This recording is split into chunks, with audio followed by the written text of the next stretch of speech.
breaking news, man arrested after claiming he decapitated his father and posted an anti-Biden rant. Now, I have some controversial takes on this. A lot of people immediately went with, oh, he's anti-Biden because he, like, you know, beheaded his father, posted a video on YouTube. YouTube apparently didn't even take his video down for like 6 hours, and then turned around and was like, we got to do a revolution against like Biden, right? The thing is, I'm gonna be honest with you, I don't think that this is like right-wing politics at play. I looked into the story. I know that everyone is like immediately saying like, oh, well, right-wing politics, right-wing politics. He mentioned right-wing politics. No, I think he's just insane. No, I think he's just like really, really, really mentally ill. If you read through some of his posts, you understand that he's like straight up a schizo poster. I read a lot of his posts and he's just like genuinely mentally unwell. Like, he's right-wing, his politics are right-wing, yes, but I don't think that that is the reason why he did what he did. I think the reason why he did what he did is because he's like absolutely out of his mind. Now, we can have a conversation about like whether or not right-wing politics plays a role in like making mentally ill people more mentally ill and more willing to act out on their violent desires. Maybe. It's not the same as stochastic terror that you see, in my opinion, right? You can make the argument that he's like mentally ill or whatever, fine, but he's ideologically driven to do an act of racialized violence. This guy, on the other hand, is just straight up like nutty with it, if you understand what I mean. Not everything is a psyop law. Some people are just crazy for real, especially in America. Like, we have a really violent culture in general. Yeah, Pennsylvania man was charged with murder and abuse of a corpse after police say he posted a YouTube video in which he claims to show his father's decapitated head while ranting about the Biden administration and the border crisis. Now, this video circulated online for hours before being taken down. The father of the individual was a federal employee. His son called him a traitor. Yesterday, this is when this all started. This video was posted on YouTube. The suspect here is Justin Moan. He's 32 years old. He's from Middletown Township in Pennsylvania. That's in Bucks County. And as you said, this video contains a number of rantings, basically, about the Biden administration, about the border, at one point even declaring himself the acting president under martial law. But then there's this horrific moment when he appears to show the head of his deceased father on camera, saying that his father was a traitor to the country because he was a federal employee. I will say, just to give you a sample of one of the things that Mr. Moan said, and I'm quoting here from the video, he said in part, "The federal government of America has declared war on its citizens and the American states.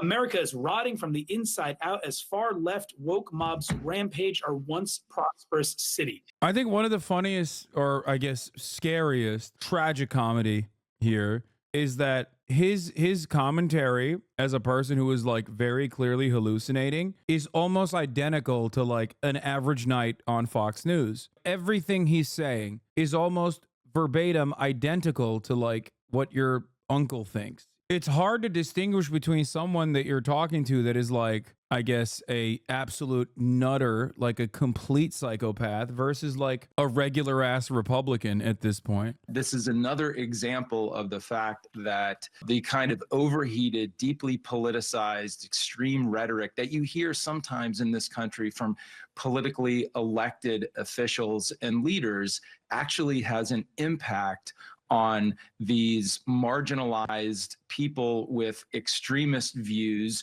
who might be, because of their mental illness or their disturbance or their unbelievably strong beliefs in some of these things, driven to embark in acts of violence. You know, some of the things that he has said on the video, allegedly referring to woke mobs and things like that, that's not dissimilar from rhetoric that you hear from some politicians that we've heard recently. At this point, the only difference between sensible Republicans and violent freaks like this and the Chicago landlord who stabbed the Muslim families is that the sensible ones are able to silence their inner vengeful demons. The violent freaks aren't able to silence them. Hasan, please explain why this isn't about right-wing politics. Because, dude, I think there's a balance here. There's like a 50-50 split, let's say. 50% Republican conservatism, 50% mental illness. I think like motivation and targeting are really important in making, like fully understanding the story. And in this circumstance, I think that his ideology is not the major motivating factor, but instead his mental illness. Because like, And by the way, no one is denying that he's a Trump supporter. I'm not saying that. I'm not denying that at all.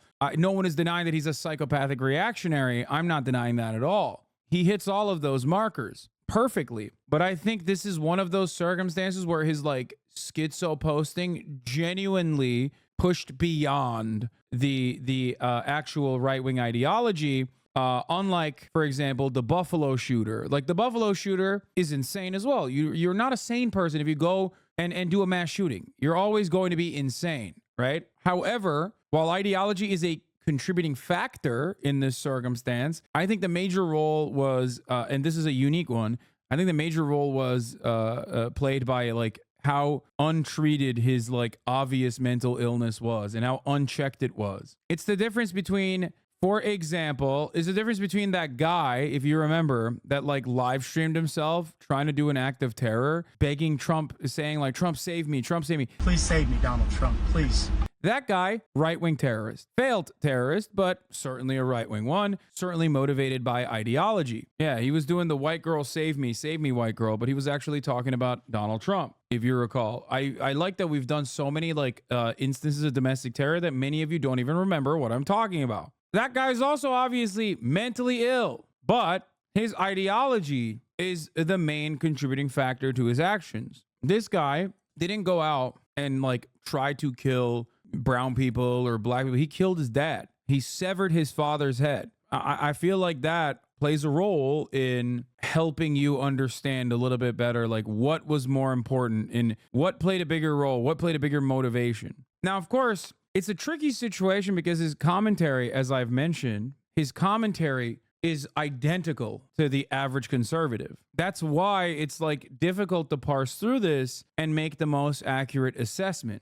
Hasan, you were so wrong on this case. This has nothing to do with what he has seen on Fox. Wait, what? No, you just made an assertion on what you think I just said, didn't listen to what I said, didn't realize that you are in agreement with me, and are just simply arguing against what you think I just said. You are in agreement with me, but you are coming at it from a point of disagreement. What are you debating? That's what I'm saying.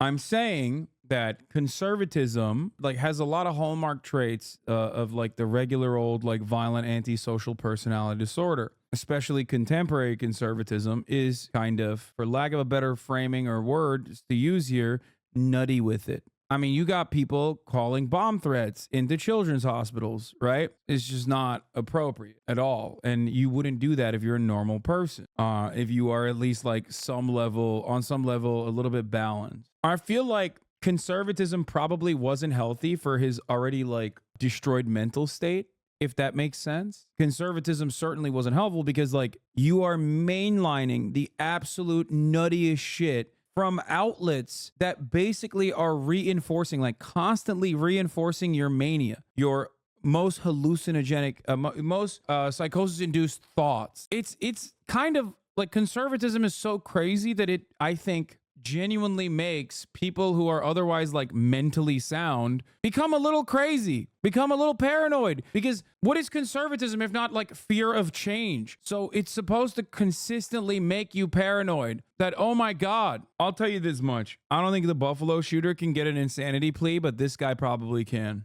His lawyers will most likely get an insanity plea and he will be institutionalized for the rest of his life. That's it. That's just like, that basically is like my assessment on the situation as well. Do you believe that an insanity plea could save him? What do you mean save him? There's no saving someone who has pled insanity. There's no saving that person. He's institutionalized permanently. He's going to be drugged up for the rest of his fucking life. Insanity verdict is a lot of people think like, oh, you plead insanity and you get out. I don't know where people get that idea from. I don't think you never get out. The fact that the victim was his dad and nobody else, if he doesn't have any prior charges yet, insanity plea is the most probable. Yeah. Lauren Witzke is a white nationalist, and she posted this on January 27th. She said, diversity hit the slopes.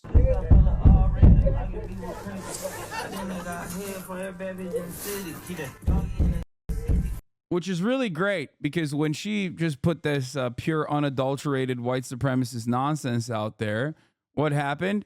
Well, Twitter happened. Immediately, they found out, and I didn't know this either, we all found out that she literally got arrested for like possession of heroin and methamphetamines. Like everyone was eating her ass alive, being like, "Oh wow, that's great. So what's up with your your charges of being a fucking Nazi meth head?"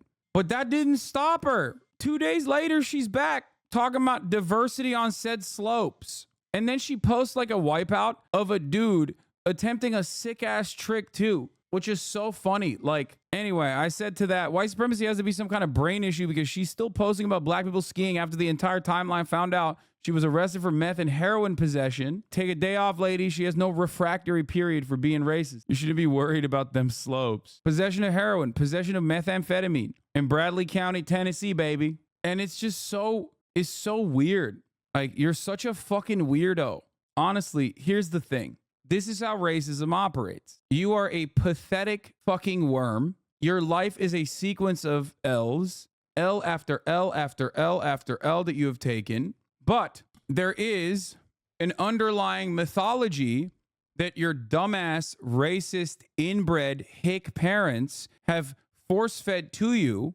And that mythology is alluring because in the real world, you're like, my shit sucks. I got arrested driving under the influence and was found to be possessing methamphetamine and heroin, right? Like that shit sucks. My life is dog shit. But if I close my eyes and believe the notion that like white people are superior to all other races, and if I consistently reinforce this racist mythology, then I'll feel better. It's pure copium. That's how it works. White supremacy works in this way. It is just a way for you to shift responsibilities and instead of like engaging in some level of self-reflection and self-improvement, it causes you to go, no, but I'm just like still better than like non-whites, right? Like I'm still better than black people, right? That's how white supremacy works. That's how racism works. It's pure copium for fucking losers. And this is yet another perfect demonstration of this because the fact that she is trying to say like this guy sucks at skiing, posting footage of the guy demonstrating expert level skiing is a perfect depiction of how fucking stupid racists are. You can't, this is objectively higher level skiing. Like he's literally attempting a trick. I can't ski like that. But because he's black and skiing is supposed to be like white people activities, she thinks that she can get away with being like, look at this fucking guy. Look at this diversity on the slopes. Like that's the funniest part. Racist people look at this and forget that like this is already, this is like a high level action. This is not an easy thing to do because they just hyper focus on the fact that he's black and go, yeah, black people, they're not supposed to be there. They're not supposed to be doing that. That's why they're bad, right? Haha. She chose a video with only him, by the way. Oh, that's right. I don't know if this is plain racism or baiting for views, but it's actually crazy how we got a whole group of white friends doing this with him, but she made sure to choose the single video with only him in it. Oh, dude. I mean, yeah. See, this is the funniest part about like debating racists. It's just like, we already know she's racist, but it's pretty funny. It's pretty funny to see the mentality behind like her trying to desperately find a clip that like only shows the black dude on the slopes. Many such examples.